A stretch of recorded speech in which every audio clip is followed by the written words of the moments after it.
This is a vision to mission journey. It's a mechanism which is created. The process was also made very lean. The policy should not require enforcement, and the logistics was not defined. There is a need for even rapid development. We are right now giving ourselves a target. जिससे भारत की कहानी रुकती नहीं, चलती रहती है. Namaskar and welcome to this very important podcast series on India's logistic transformation. This is a vision to mission journey. Bharat की logistic क्रांति. India is not just constructing warehouses, roads, bridges, railways or ports. India is actually building a national coordination. ये सिर्फ infrastructure की बात नहीं है, ये governance के ट्रांसफॉर्मेशन की भी कहानी है.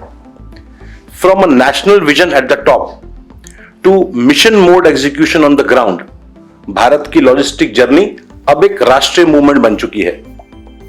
Today's first episode in this series is about when a vision became policy.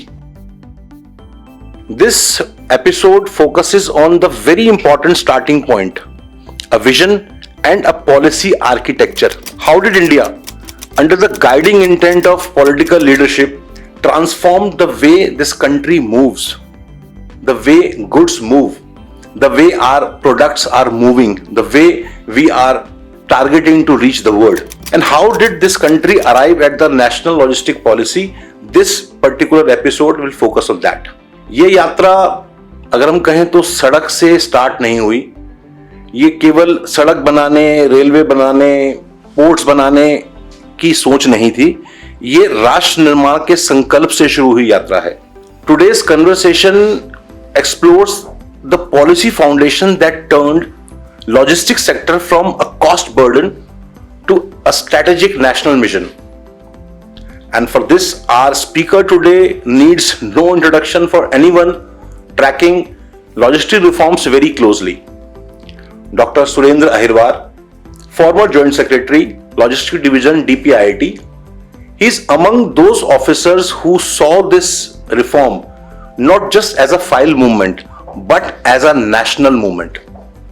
We begin with him because this journey is best understood through the eyes of someone who contributed to shape it from within the government.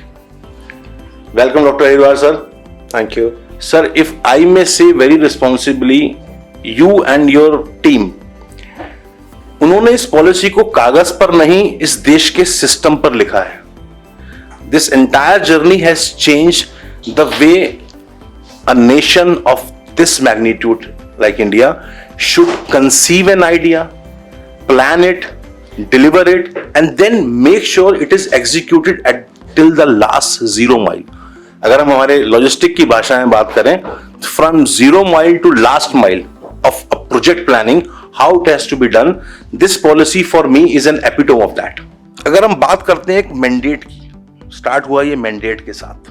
India's logistic reform started with a very clear mandate from top political leadership that the logistic cost should fall and competitiveness should increase. So when did this national mandate arrive first? What does it mean in DPIIT? What was the mood when this idea was first shared with you guys? I think it's just not a mandate which started from a man, but it's a felt need, and we know the need leads to invention. Great. And the innovations. And good that started at the top. And this was a felt need, felt at the highest level. And therefore, we got a very clear mandate. And that mandate was based on the realization that there's a huge potential which exists in the logistics sector, which at present is neither defined, nor refined, nor kind of a consolidated. And therefore, it requires a very integrated development or integrated way of developing the sector for its all components, be it physical, human, technological component, the processes as such. So everything was looked at. The diagnostics were done very well.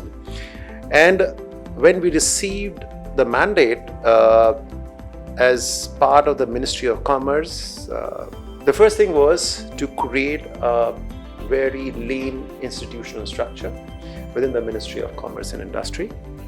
And initially, this was created in the Department of Commerce as Logistics Division, with the Special Secretary as the head of this division, who was reporting to the Secretary of Commerce at that time. And the mandate which was given to us was to facilitate and to work towards integrated development of the logistics sector. So that was a one single sentence mandate, but it was so clear.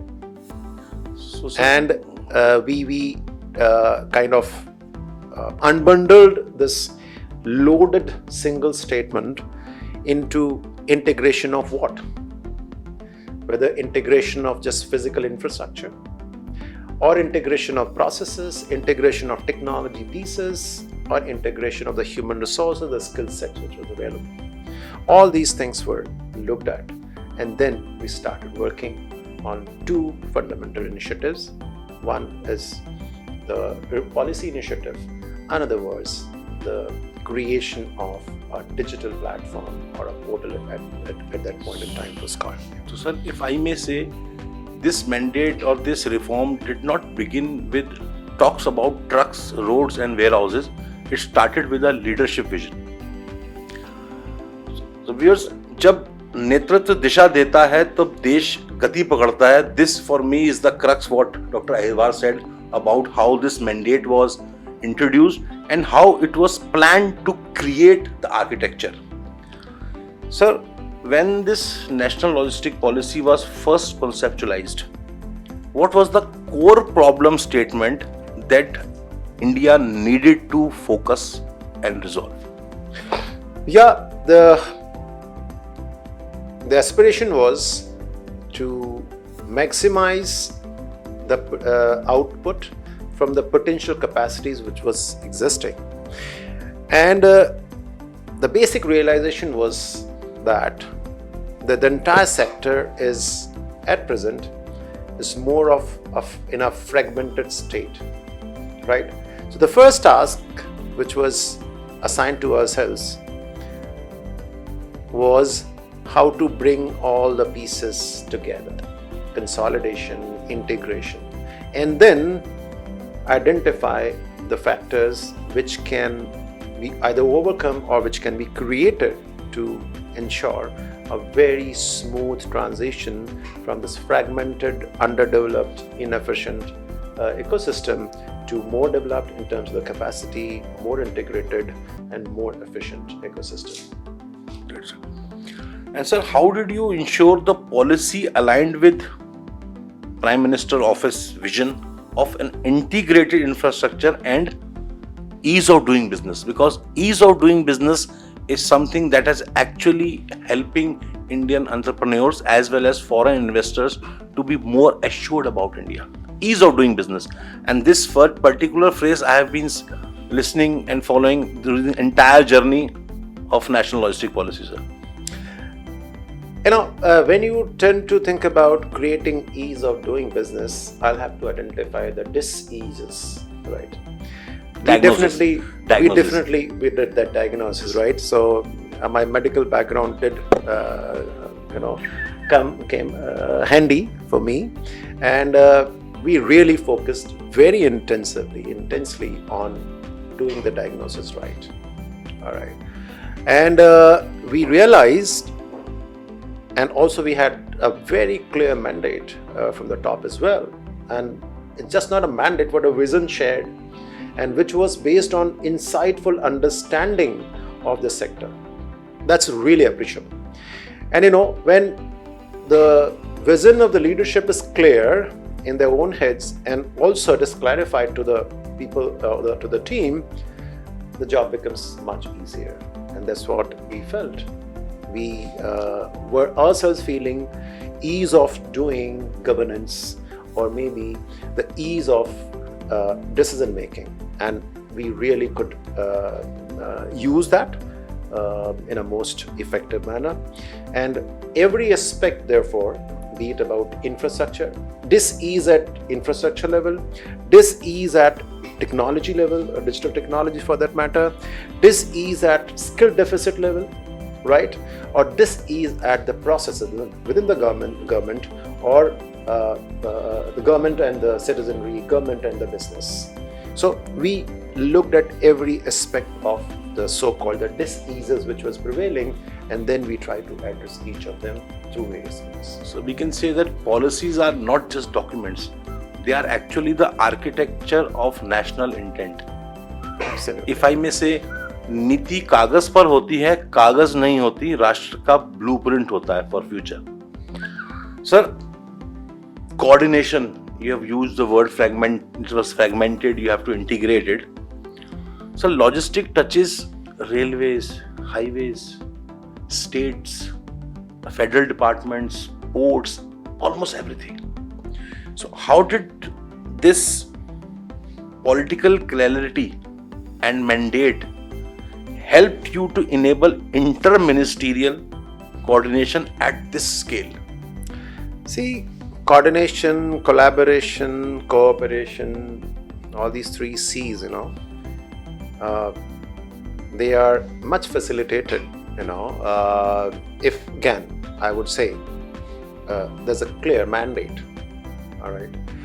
And if the mandate is clear, we are able to put our things in order and apply what suitable tools are available.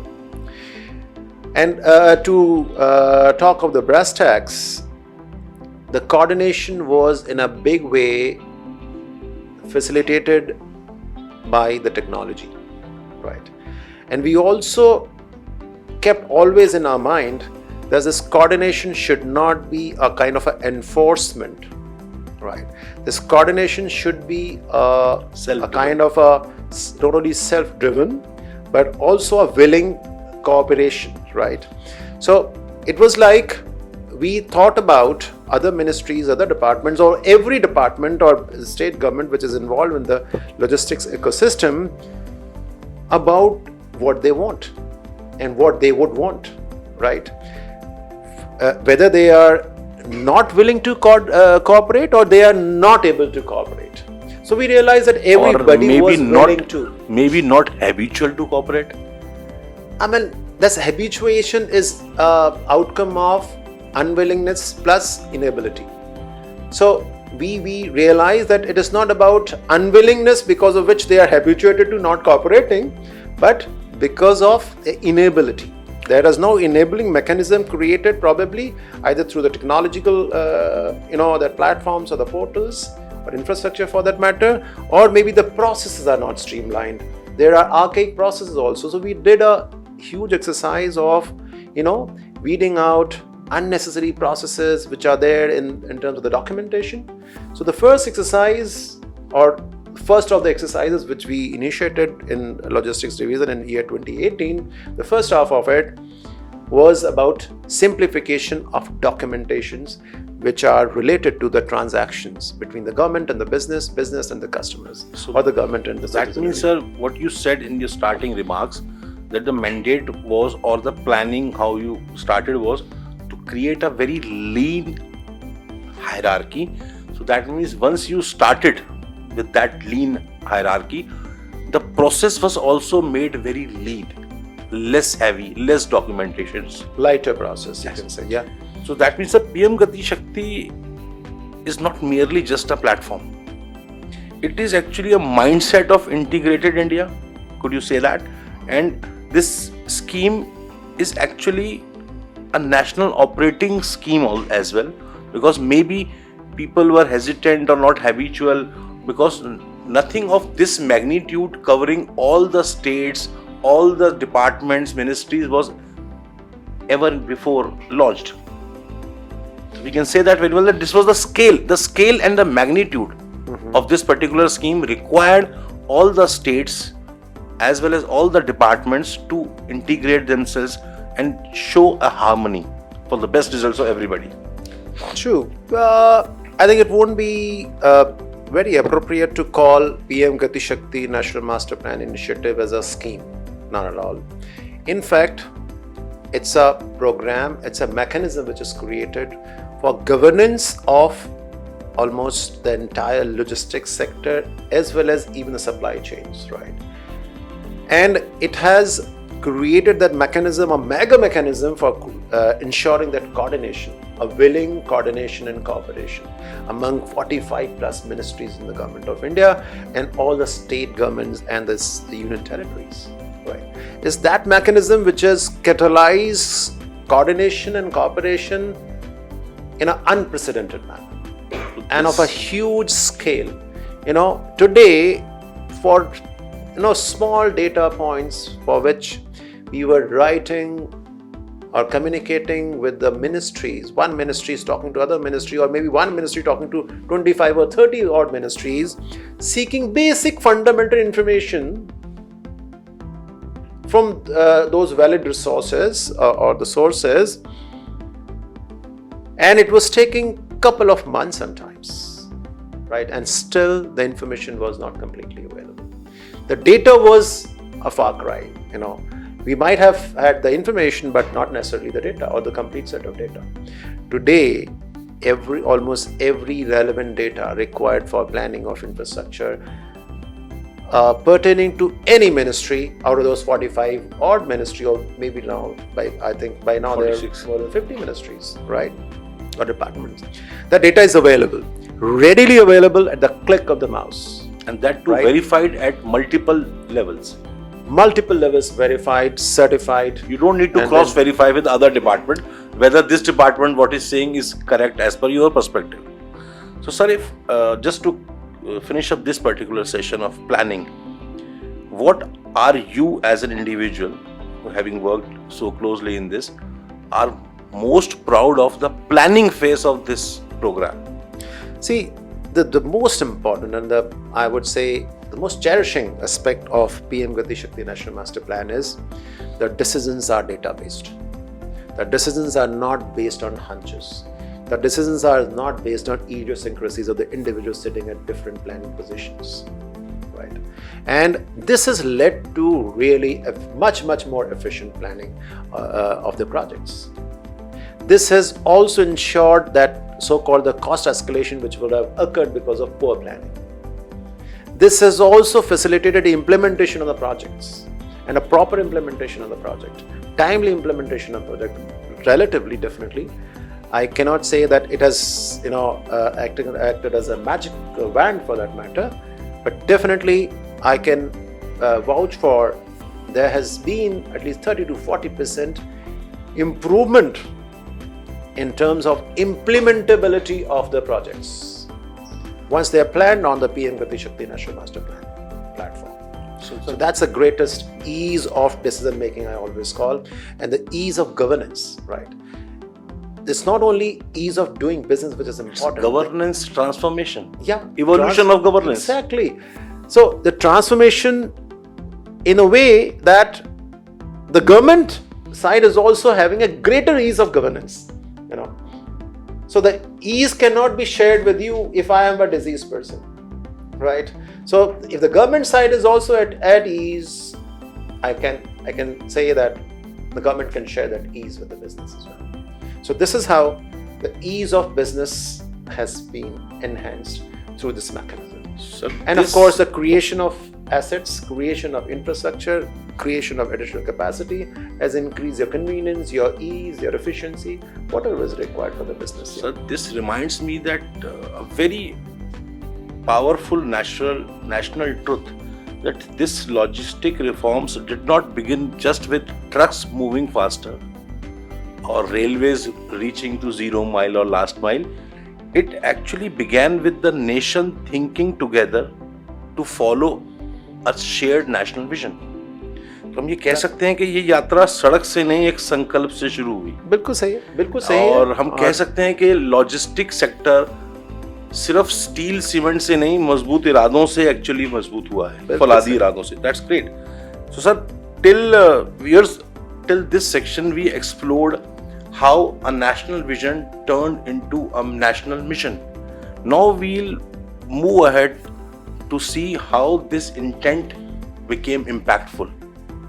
The most difficult part, no matter what is the mandate, the most difficult part is the execution, where unluckily in past we may have failed or we are said to have failed.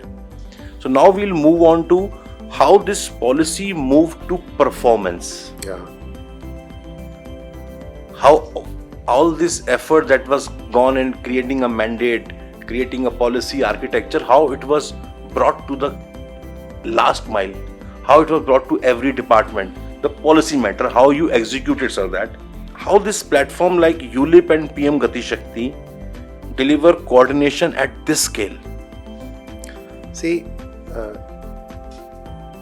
execution begins from talking, right? And good that we are talking, and we are talking about the cargo.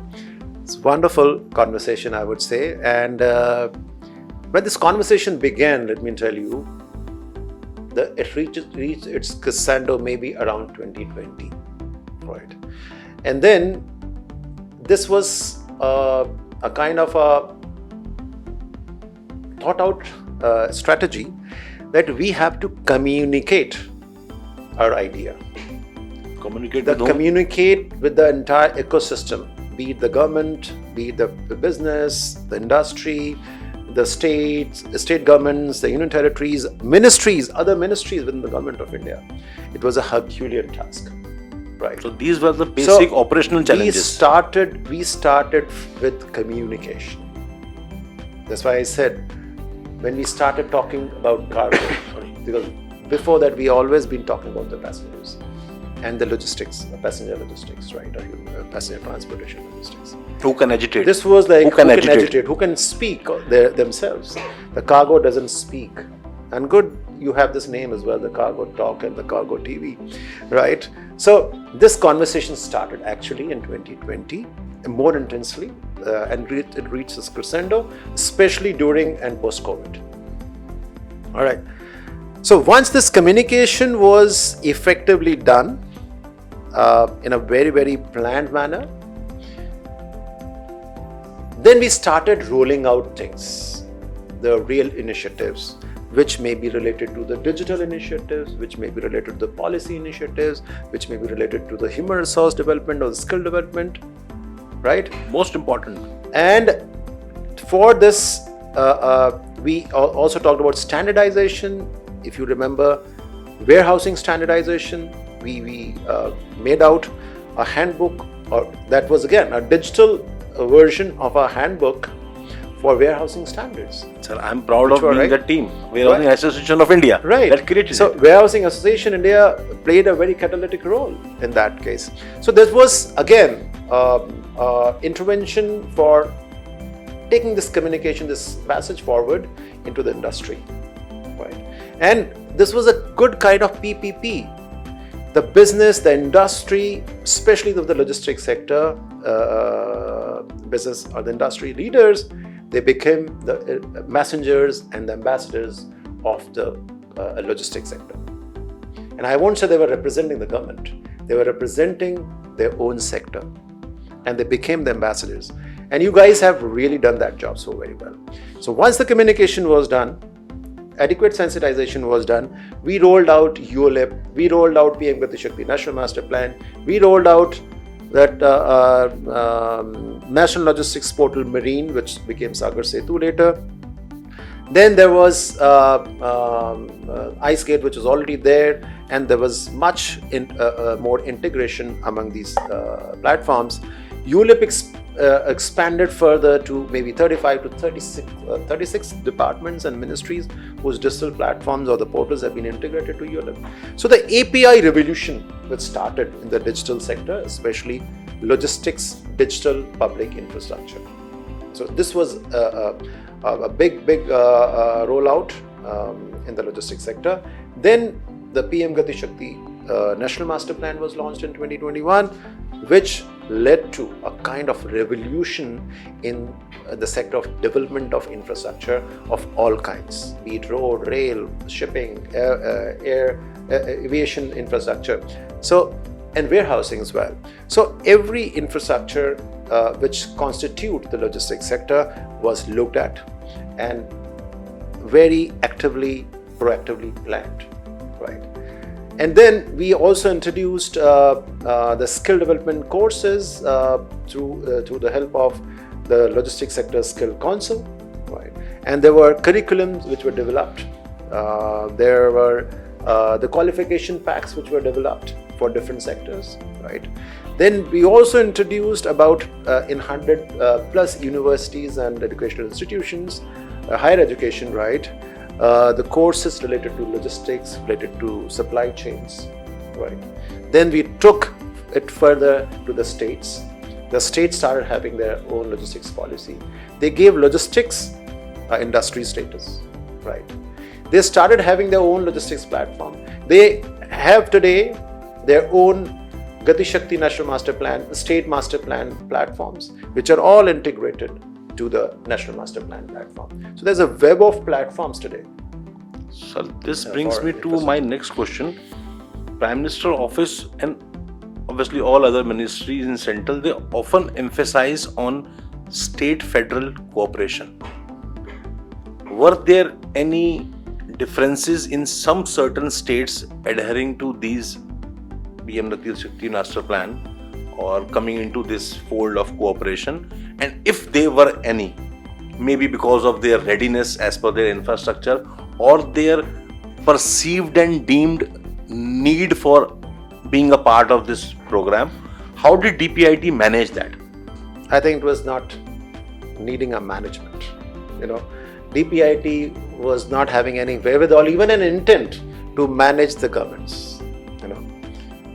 But we relied upon one basic spirit which is there, ingrained in our constitution: cooperative federalism. Right. We also added to it competitive federalism, and this cooperation between the federal government and the federal unit was, facilitated by so many means. Some institutional means, some technology pieces, some standard operating procedures, some policies, as I said, right? And we actually believed in one basic principle, as I stated earlier also. The policy should not require enforcement, yes, right? It should be yet effective without enforcement. It should be willingly adopted by the states or the federal units. It should be gladly accepted by the industry, right? And I think we have had, in this policy, I understand we have had at least 100 plus interactions with the industry. So we were having a huge confidence about getting the cooperation of the industry. We were having already a given cooperation and collaboration also from the state and the union territories, right?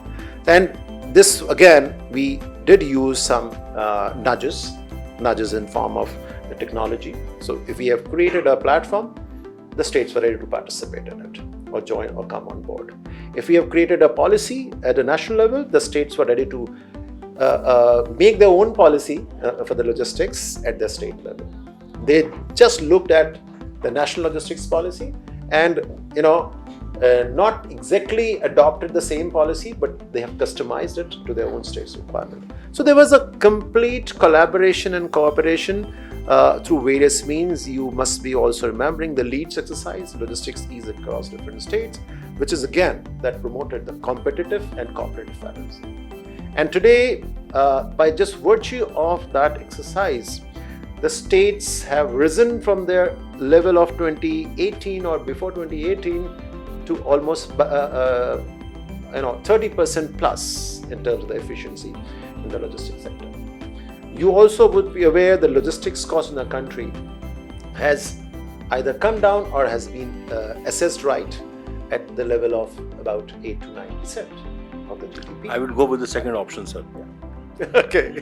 So it was perceived to be 14-15%, but it is definitely under 10, and now the focus is shifting to bringing it to actual that 8% mark.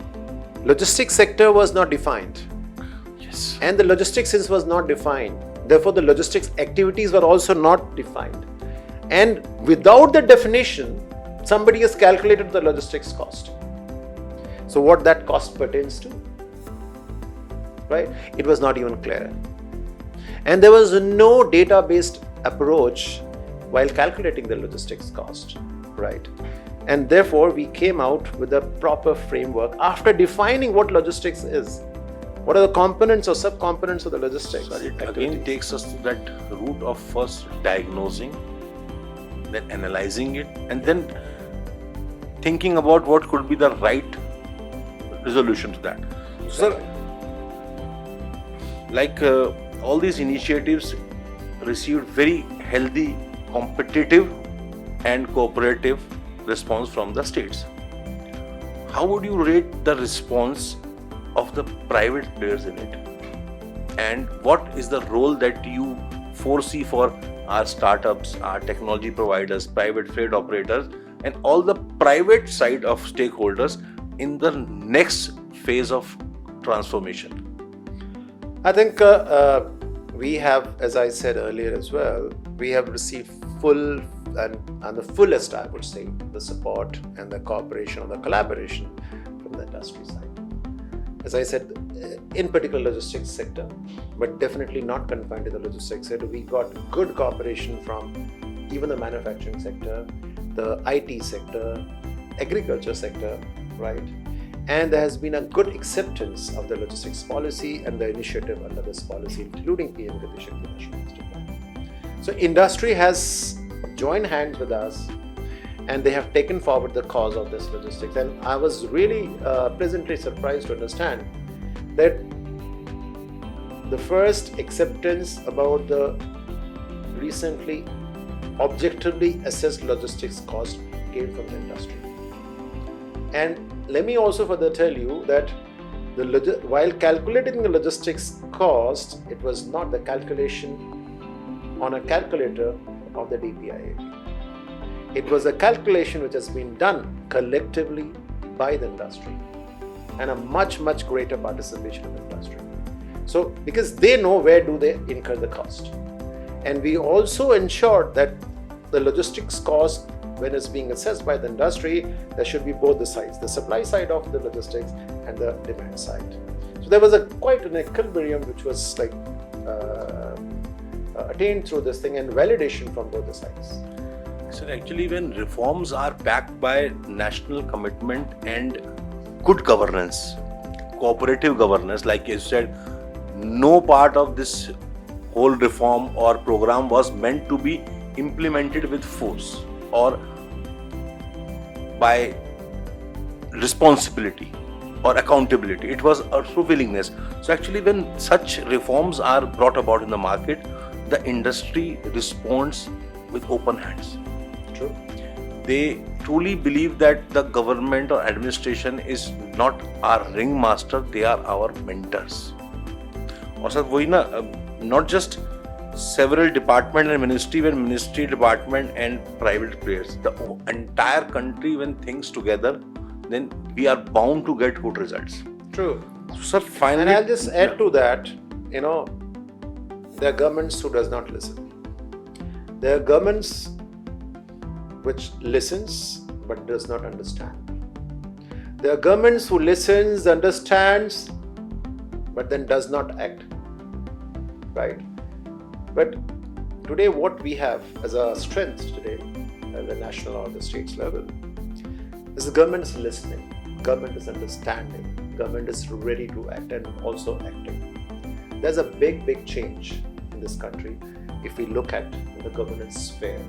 So that's a big help which has come very handy in taking forward the cause of the logistics sector. So I would like to add on this with your permission. This government is not just looking, planning, acting, responding. It is taking care of follow-up as well. True. Every second week, myself or any of my fellow members from Warehousing Association of India, they are invited by Vanijya Bhavan for some workshops, First, we were honored to be given the task of creating e-handbook for warehousing standard, which obviously is the first in the world. And we are very proud that Modi ji launched it on 17 September 2022 along with the National Logistics Policy. And as you know, its latest version was launched last year, 2025, at the India Warehousing Show.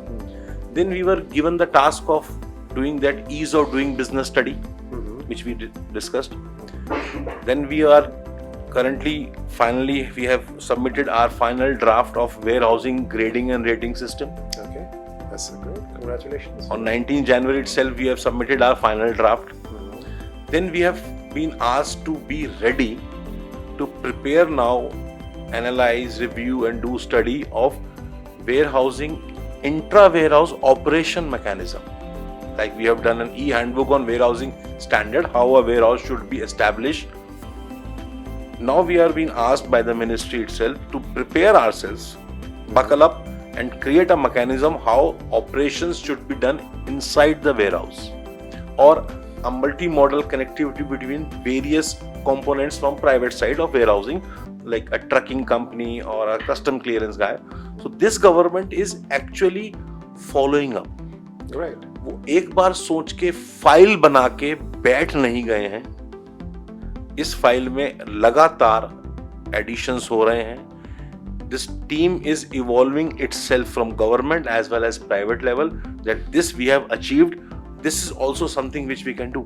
And I still remember, I think the third anniversary of PM GatiShakti was a bit delayed because from PM office or from Commerce Ministry, there were certain new ideas given to PM GatiShakti department to add on to that layers. Initially there were 1300 and 1500 layers, and I remember the third anniversary there were around 1600 layers, and now they have increased and they are keep on increasing. Sure. So this ecosystem, actually, why I call this a game changer for India's economic destiny, this PM GatiShakti program, is it is a regular program. It is evolving. It has not stopped with a particular result. Yeah, it's evolving. It was not started with a fixed mandate or a fixed target. It is keep on evolving it. I have been myself, as a part of Warehousing Association of India, been invited to various defense installation to go check with experts of the field, to go and check and see how the warehouses that are storing our defense equipment or our defense logistic, they can be further improved, keeping that particular range of proximity to private players. So everything is evolving. That's true. It's really good to understand that things are evolving, and I would say evolving fast as well. But there's much with logic, sir. It is evolving very fast and evolving in a with logic manner, and feasible manner. But Mohit, let me also add to that. We should not kind of get into a complacence by just drawing a lot of satisfaction and a full satisfaction from whatever we have done as yet, or what are we doing as of now. I think there is a need for even rapid development and accelerated evolution, I would say, because we are in the times of artificial intelligence. And you see, the artificial intelligence is not only accelerating the developments in every sector, but it is also developing in a most accelerated manner. Now, we have evolved in a very short time artificial intelligence to generative AI. Now we are getting into agentic AI. Right. Now, if you are into agentic AI and you are still not imbibing that into the logistics sector, I think we would be missing somewhere in the race. So there is a need for thinking further forward and move a little faster in that direction.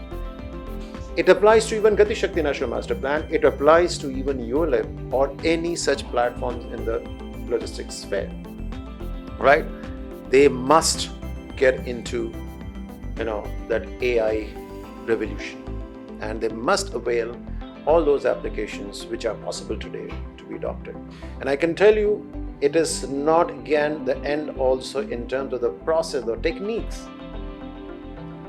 Because resilience, again, is a new word nowadays and a very, very vital element of the supply chains, very vital elements of the production process, very vital element of the logistics processing also, right? And this resilience can be only best attained through uses of such technology like agentic AI. And again, the techniques which I wanted to allude about is SCOR, Supply Chain Operation Reference.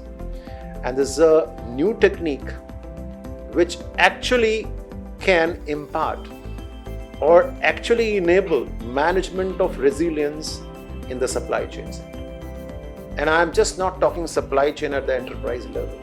I'm talking about supply chains at sectoral level, national level, or international level. So if we are able to combine these three, elements of the triad of the digital infrastructure we have already, the data we have already, a lot of data, and the technique called SCOR, right? SCOR technique, which is generally called. If we are able to combine these three, we are going to create even much more efficiency, much more wealth, much more speed in economic development. So, sir, to wrap up the session with you today, what in your advice should be the topmost priorities for India to become now, take a leap and become a global logistic hub? See, we have done enough for our intra. Hub should let me add on to it, sir. Yeah. We have done presumably very well till date for our intra-country logistic operations. Now let us become a global logistic hub. And I believe with creation of multiple ports through Sagarmala, its interaction with Bharatmala, and now this new one coming at Vadhavan port, which is said to have 30-meter draft and can put us at par with Colombo or say Singapore for motherships to come over there. What should be the topmost priorities for Indian stakeholders, right from the policymakers to administration, ministries, private players and service providers, technology providers and startups, to making India the next logistic global hub? See, we have the geography, we have the demography, right? We have the manufacturing abilities, right? We have the infrastructure and a very integrated, efficient logistics sector as well. So we qualify on all accounts. But we don't have an excuse now. We don't have an excuse for sure, and we are enabled to do things. The only thing is now, we must consider logistics is a secondary activity. What is a primary activity? It's production, be it manufacturing, agriculture, or services. So India has to become the source of production, and of course, get integrated to the globe, in a greater manner, integrated to the global supply chains. More is the integration, greater are the chances, and greater would be the need for making India the global logistics hub. And it will not Indians who would make India as a global logistics hub. It should be the global players who should be looking at India as manufacturing hub. As a first as a manufacturing or production hub, and then definitely the logistics hub. So it would be a derived thing. You just cannot create a logistics hub without becoming a production hub. So I have to be aligning, or India's economy has to be more aligned or integrated to the global supply chain and a global value chain ecosystem. Right? We have to be looking at more exports, and for increasing the exports, you have to be creating the products of quality, and the quality means the world-class quality. I personally feel that along with the PLI, there should be QPLI, the quality production linked incentive. Right? And if we are able to even create the small nudge, I'm telling you, the message about quality improvement is going to go very widely. And further, the message will go beyond the borders, that India has started seriously thinking about only production of quality products.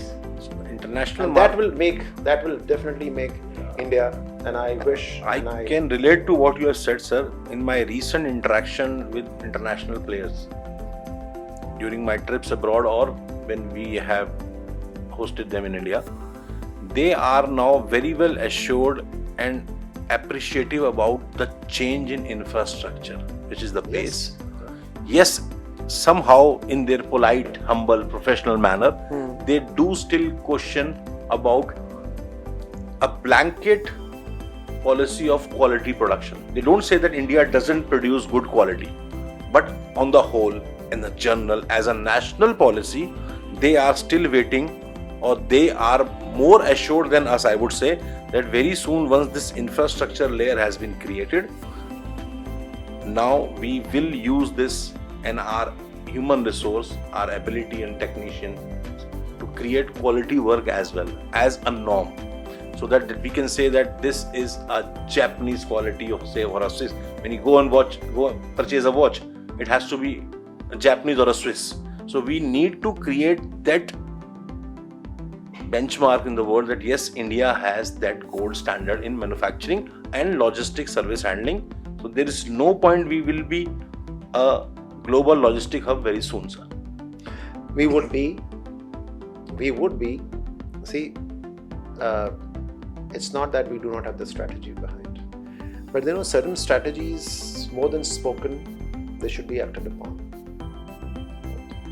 And the recent development like EU-India FTA is just not an FTA. It's a strategic move which is going to give a lot of resilience for these two economic blocks in their supply chains.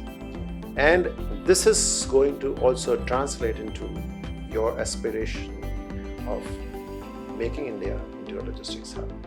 In a big way, it is going to help in that, or facilitate that. So hope to see such more developments. Maybe we have mother of all deals, maybe father of all deals will also come, and then we have, the aspirations realized. And everything goes step by step. When you referred about mother of all deals, it reminds me, few months back, we announced India, Middle East, Europe corridor. That is much needed for this particular trade to be fully utilized and open new markets for India. Absolutely. In Eastern Europe, in Central Asia. So these are all fundamental blocks that are happening slowly and gradually, and we are quite hopeful from industry side, as you are from government side, that this PM GatiShakti and National Logistic Policy, this is a continuous process. It will keep on evolving. It will keep on adding more layers, more opportunities, more targets. We are right now giving ourselves a target to beat that benchmark. So we are possibly like the high jumpers who are exceeding the targets for every trial. I think so, and we can be sure about our performance. I'm a obstinate optimist, and I think we are going to move in the right direction at the right pace, right? And we are going to be there, the destinations we desire. That's the Viksit Bharat 2047. So, listeners, in today's episode, we discuss how a national vision became a mission, how planning was turned into performance, and still this is evolving every day. We are creating new targets, we are reaching new benchmarks, and I'm hopeful that this will take us to new heights globally, economically, strategically, and India will definitely be not just a Viksit Atmanirbhar Bharat, it will definitely regain its old glory of being a Vishwaguru. And for all the listeners, this is not the end. जैसे भारत की कहानी रुकती नहीं, चलती रहती है. This is just a momentary end for this particular episode. Very soon we will be with you with a new guest, with a new perspective, because this is a platform for all those जो भारत की गति को दिशा दे रहे हैं, vision को mission बना रहे हैं. So very soon you will be with new guest. Till then, thank you very much for this insights.